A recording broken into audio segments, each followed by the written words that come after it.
Morning, everybody. We are going to give you an update on this case here in just a minute, just to give you an idea of what's going to happen here. We've got the Los Angeles County District Attorney, Nathan Hochman, and the Chief of Police, Jim McDonald, coming up, and they will be speaking to you. I will ask you when we get to any questions. There's only going to be time for just a few brief questions, so this isn't going to be a long Q&A afterwards. I'm going to ask you if you could do one at a time as much as possible so that we can hear the question, process it, and answer it appropriately. District Attorney Nathan Hochman.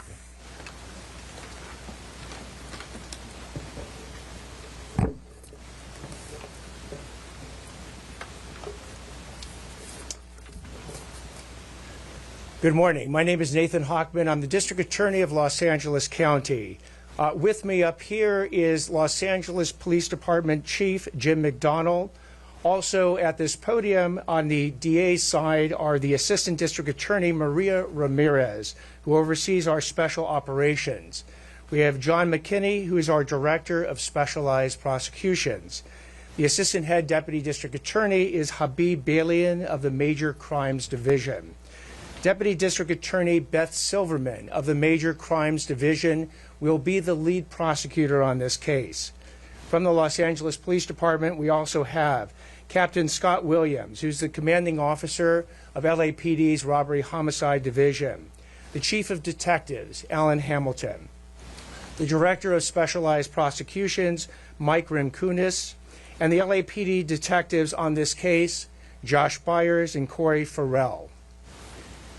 Today, I am announcing the charges against David Anthony Burke, the musician known as David, spelled D4vd, in connection with the brutal and horrific murder of Celeste, a 14-year-old at that time. These charges include the most serious charges that a DA's office can bring. That is first-degree murder with special circumstances. The special circumstances being lying in wait, committing this crime for financial gain, or murdering a witness in an investigation.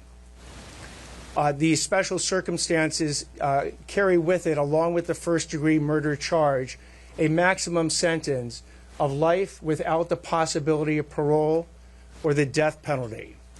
The determination on whether or not the District Attorney's Office will seek the death penalty will be made at a later time. Before I get into the actual charges, and there are additional charges against Mr. Burke, including continuous sexual acts, lewd and lascivious sexual acts with an individual under 14 years old, and mutilating a human remains of a body. Before I get into the description of these charges and their seriousness, I want to look at this as a parent. I am a parent of 3 children, and a parent's nightmare is a situation where your daughter goes out one night and never comes back. As we will show in a court of law, and what I also want to make sure about that the understanding of these charges is clear, is my description of these charges is not evidence that we are going to present in court. These charges, in fact, will not be evidence in the court.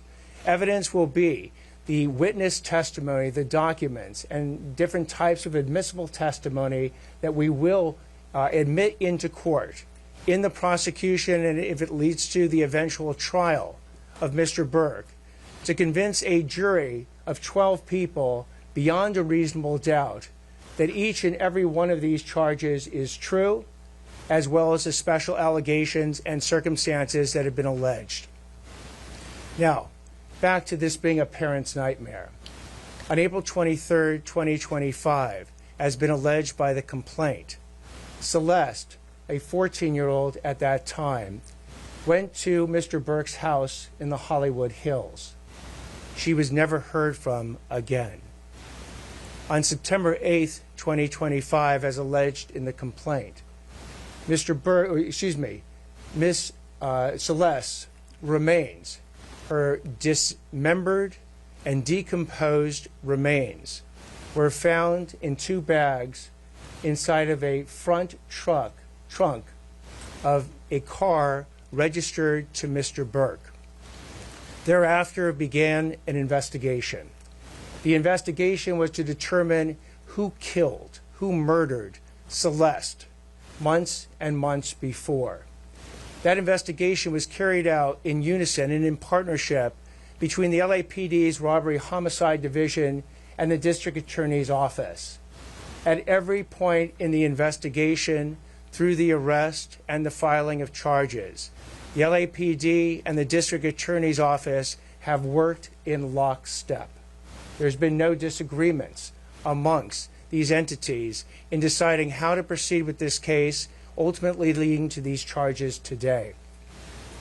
So what you have as well with these charges is that, again, there are 3 sets of charges that have been brought. The first-degree murder with special circumstances, and again, those special circumstances are lying in wait.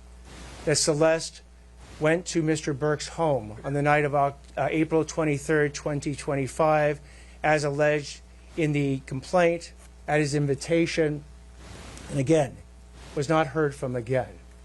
The second is a special circumstance being that this murder was committed for financial gain. As the evidence will show in court, the financial gain was for Mr. Burke to maintain his very lucrative musical career that Celeste was threatening on that particular night. The third charge, in addition to lying in wait and for financial gain, is murdering a witness to an investigation. In this particular case, as the evidence will come out in court, the witness to the investigation was Celeste. And the investigation was into the lewd and lascivious sexual acts committed by Mr. Burke that is the subject of count 2 of this complaint with Celeste while she was under 14 years old.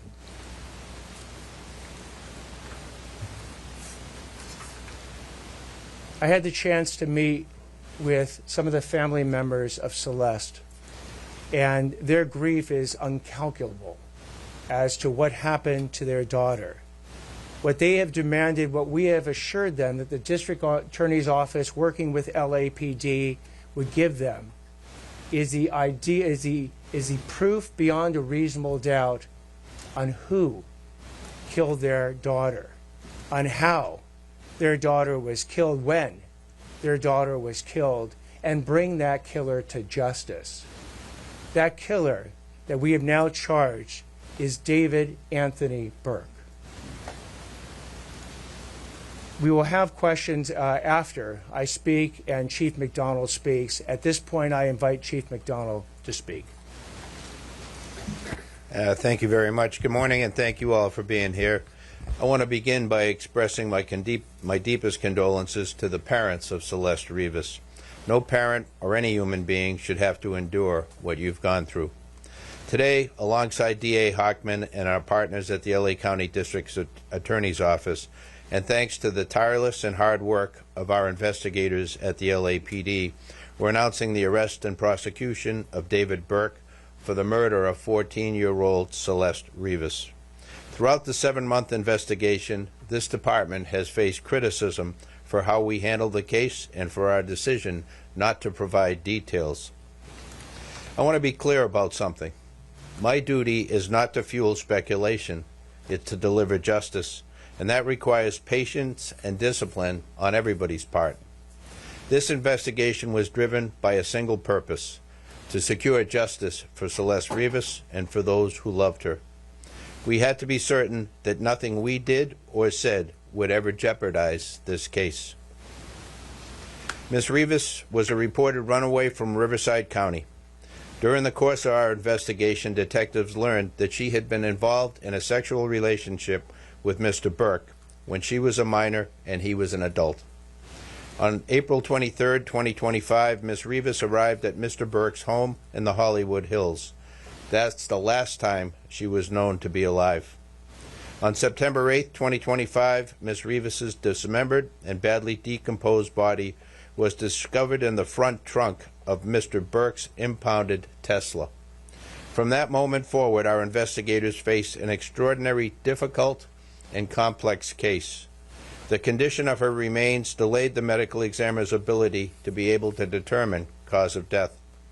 The substantial amount of time that passed between her death and the discovery meant that crucial evidence had degraded or disappeared.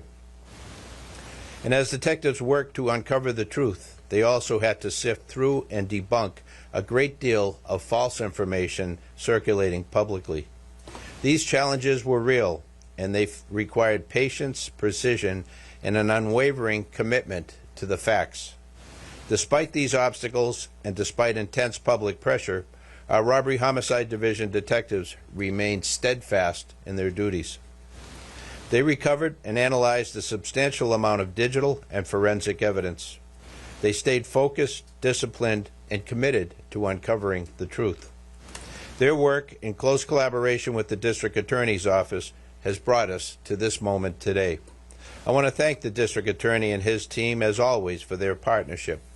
This case demanded coordination, persistence, and a shared commitment to justice. Also, thank you to our media partners for showing up today and for sharing this important message with the public.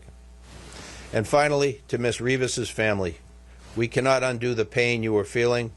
Our hope is that today brings some measure of accountability and a step in the journey toward healing.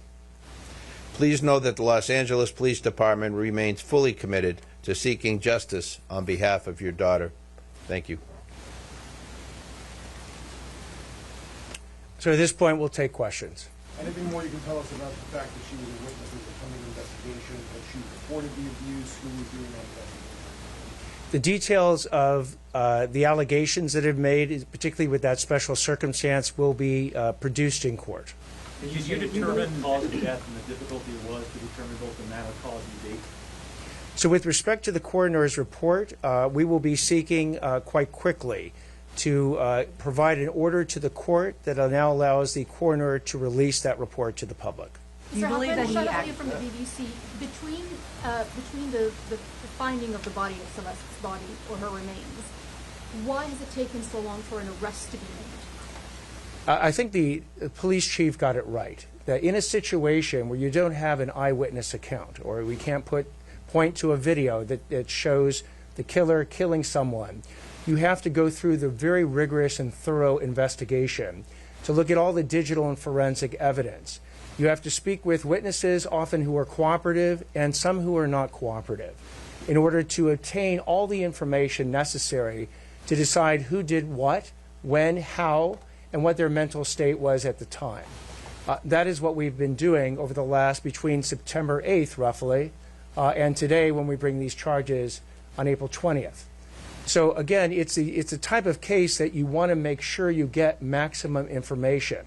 And by the way, if there's anyone out there that has material information about this particular murder or any other actions taken by Mr. Burke, please come forward to the Los Angeles Police Department, come forward to the LA County DA's office.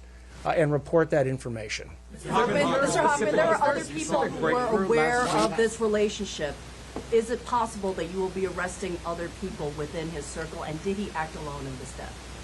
Again, with respect to whether or not there's any other individuals or we're going to take any other actions, you will know about them if we do, but at this point I'm not commenting. Do you believe that you know how she was killed, beyond it being homicide? The actual cause of death? The coroner's report will be released shortly. Because it is not currently released, I'm not going to be commenting. But was it determined, not that, if you won't say what it was, but has it been determined how she was killed, beyond it being homicide? The coroner has made a determination on how Celeste died, and at the point that the coroner's report becomes public, we'll be able to comment on it. Was there a specific breakthrough last week? Is there physical evidence that ties David to this murder? There is physical evidence and there is forensic and digital evidence that we intend to present in court to prove these charges beyond a reasonable doubt. Only a couple more questions. Yes. In your investigation, and just to his question, are you able to tell us exactly what the smoking gun is? And also, if you can address the issue of his visit to Santa Barbara, and that, how does it connect with the murder? So with respect to the actual details of the evidence we're going to be presenting in court, I'm not going to do that today. As far as the concept of a smoking gun, the smoking gun is the totality of the evidence that we're going to bring to prove any case, whether it's this case or any case, beyond a reasonable doubt. Is there any evidence that he abused other underage girls that being investigated? An investigation is ongoing. If information comes forward on any with respect to any additional crimes, we will certainly investigate it. One more question. One more. There's been so much discussion about the difficulties in this case. The chief talked about it as well. What makes you confident you can prove these allegations? What makes us confident is the totality of the evidence that has been obtained by the LAPD robbery homicide, by the work that the district attorney's office has done, that has led us to the point where we believe we can prove each and every one of these three charges and the special circumstances and the special allegation beyond a reasonable doubt. Thank you, everybody. If you raise your hand if you have Spanish language and you need a Spanish language translation. Okay. Keep your hands up. My team will come around to you, and we will have someone to hand you. Thank you very, very much. Just the timeline. Sorry, everybody. Thank you. You said has she been missing 2024 or 2025?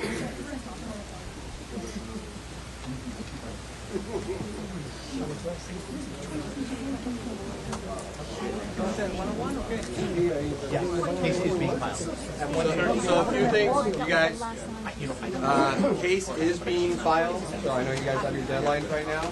You can see the DA's announcing that charges are being filed today. It's being done as we speak. We're going through our hours.